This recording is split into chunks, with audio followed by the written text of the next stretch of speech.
In this video, you'll learn how to fix login problems with your eBay account. This guide will take you through several steps to troubleshoot and resolve any issues you may encounter while trying to log in. Begin by checking your login details.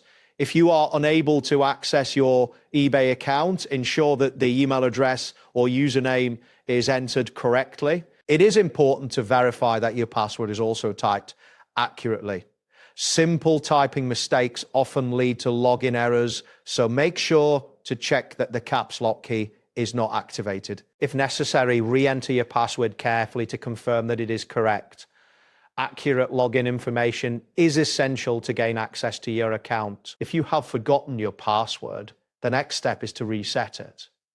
On the login page, locate and click on the option labeled Forgot Password. eBay will prompt you to enter your email address or username to initiate the password reset process.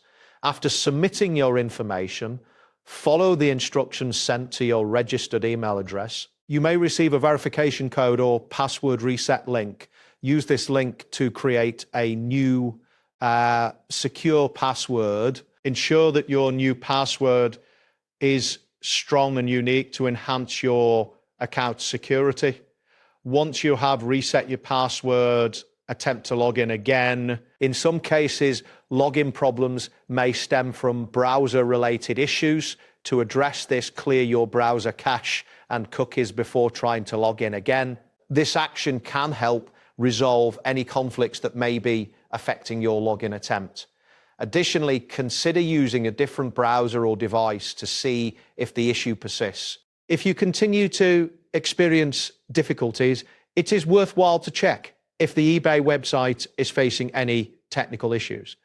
Sometimes waiting a few minutes can resolve the problem if it is on eBay's end. If none of the previous steps have worked, your last resort is to contact eBay customer support for assistance.